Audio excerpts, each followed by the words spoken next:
오늘은 중앙일보 4월 27일자 기사 중에서 제목이 모범택시2 실제였다. 가정파탄 남자 40명이 당한 그 수술. 이게 보니까 이 의료보조 인력에 비뇨기 수술 등을 맡긴 의사 등 4명이 재판에 넘겨졌다. 이 결과가 나온 건 아니라는 거죠. 재판에 넘겨졌다는 건 이제 기소가 됐다 이런 취지인데, 당초 경찰이 무혐의 처분했는데 고소인 이의 신청에 따라 검찰이 보완 수사했다. 최근 드라마 모범택시2에서 등장했던 간호조무사 대리 수술 장면이 현실이 되는 셈이다. 여러분 모범택시2 보셨나요? 저도 그 에피소드 본 것 같은데, 이제 제약회사의 영업 담당 직원한테 이제 그 대리 수술을 맡기는 거죠. 그 실제 이제 의사는 막 되게 천사인 것처럼 이제 언론 플레이를 막 이렇게 하는데, 알코올 중독기도 있고 이래서 실제 수술을 하지 않고, 그 이제 제약회사, 그래서 이제 뭐 안 하겠다라고 하면, 제약회사에서 안 하겠다고 하면 이제 그 회사를 바꿔버리고 이런 이제 갑질을 하면서 대리 수술을 시켰다는 건데, 이게 현실을 반영한 거, 실제로 이제 이런 일이 있었다는 거죠. 그래서 내용을 대략적으로 보면 2년 동안 환자 40명에게 대리 수술을 했다. 밝혀진 것만 그렇겠죠. 죄명이 이제 광주지검에서 했는데, 보건범죄 단속에 관한 특별조치법 위반, 부정의료업자 혐의로 이제 시킨 사람, 의사는 이제 72세였죠. 그러니까 나이가 많으니까 수술 못했다는 거고, 간호조무사 B씨는 60세, 뭐 CC, 뭐 그다음에 의료기기상 DC 불구속 기소했다 이렇게 밝혔는데, 그 드라마에서 이제 그 작가님들이 요 현실을 반영해서 이제 시나리오를 썼겠죠. 그래서 이제 핵심은, 그래서 이제 비뇨기과 의원인데 여기서 의료 자격 없이 환자 40명에게 보형물 삽입 등 수술한 혐의를 받는다. 그 수술비로 1인당 수백만 원씩 총 1억 6천만 원을 받았다. 검찰은 설명했다. 이런 건데, 제가 이제 말씀드리려고 하는 거는, 그래서 이제 그래서 여기서 이제 의료인은 뭐냐면, 보건복지부 장관 면허를 받은 의사, 치과의사, 한의사, 조산사, 간호사 등인데, 간호조무사는 이제 보건의료인에 속해서 전문 의료인이 아닌 의료보조 인력, 이제 간호조무사와 같은 의료보조 인력이 수술을 하게 되면 대리수술에 해당하고 이제 법 위반이 된다는 거죠. 그래서 이제 전문가가 아니다 보니까 수술 부작용이 막 속출해가지고 재수술도 하고 세균 감염도 있고 막 이러니까 이제 가정생활이 파탄난다. 이 말은 이제 배우자가 이제 알게 됐다는 거죠. 그래서 왜 했냐, 왜 이런 수술을 했냐, 뭐 이래가지고, 이제 정확한 피해자 숫자 밝힐 수 없다, 뭐 이런 건데, 제가 이제 여기서 말씀드리려고 하는 거는, 그런 현실도 이제 개탄스럽지만, 이제 뭐 여러 가지 고령이나 여러 가지 이유로 수술이 불가하면 이제 은퇴하셔야죠. 근데, 이제 돈이 문제가 되고, 뭐 이렇게 하니까 이런 식으로 대리 수술을 시켰다, 이런 건데, 이게 최초의 문제는 그 경찰에서 혐의 없음으로 불송치경 결정을 했다는 거예요. 그러니까 이제, 피해를 당한 이제 환자 중에 한 사람이 어떻게 밝혀냈겠죠. 이게 대리수술 당한 것 같다라고 해서 이제 도청 접수했는데, 3년 동안 수사했대요, 경찰에서. 근데 혐의 없음 결정을 내려버려요. 그럼 보통의 경우에 경찰에서 혐의 없음 불송치 결정을 하면, 경찰이 이제 법률 전문가를 생각하잖아요.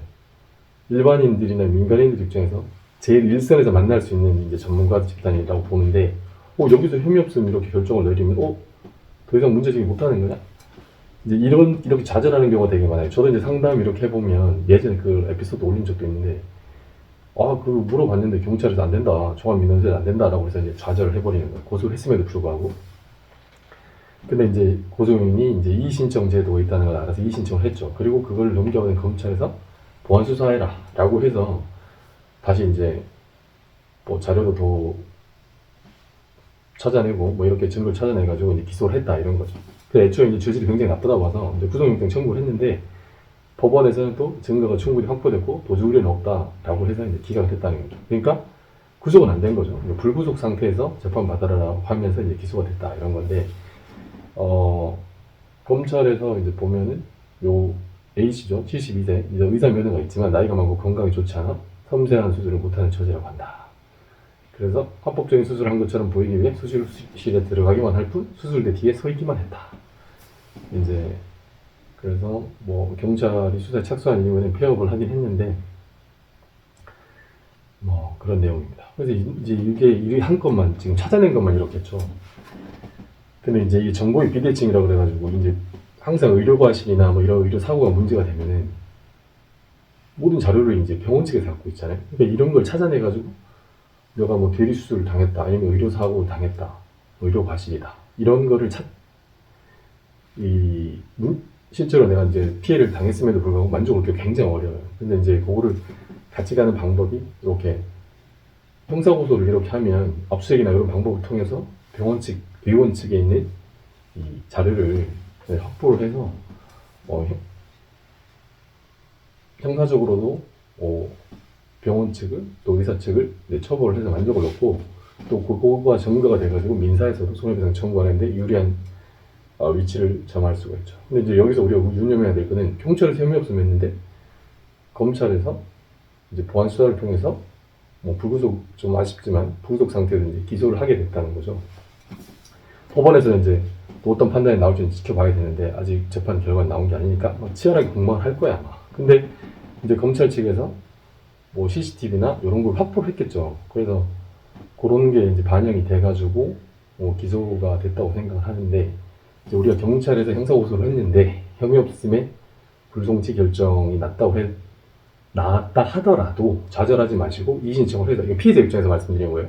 피해자 입장에서 이의 신청을 해가지고 그러면 이제 보완이 이루어지고 또 기소를 할 수도 있으니까 너무 좌절하지 마시라는 거고, 또 한 번, 근데 예를 들어서 이건 억울한 피해자 입장에서 말씀드리는 거고, 억울한 가해자 입장에서 난 정말 이제 그런 범죄를 저지르지 않았는데 경찰에서 어찌어찌 해가지고 혐의 없음 결정이 났어요. 그러면은 가해자 입장에서는 내가 고소를 당한 것도 억울한데 경찰에서 이렇게 조사를 해가지고 했는데 혐의 없음 받아냈잖아요. 이거 굉장히 이제 고소 당한 사람, 가해자 입장에서는 최선의 결과잖아요.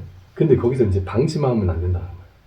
고소인 이의 신청을 해가지고 또 검찰은 경찰하고 생각이 달라서 또 이제 기소해버릴 수도 있으니까 이제 경찰 혐의 없음의 어떤 불송치 결정이라고 하는 것이 최종적이고 전국적인 결정이 아니다. 그래서 이게 나한테 유리한 결정, 가해자나 피해자 입장에 따라서 내가 유리한 결정이 될 수도 있고 불리한 결정이 될 수도 있는데, 하여튼 끝날 때까지 끝난 게 아니니까 실망하지 말고 최선의 노력을 이렇게 하셔야 되고, 그 과정에서 뭐 조언을 구할 수 있는 사람을 구해서 그렇게 했으면 좋겠다, 그 말씀드립니다. 이상입니다.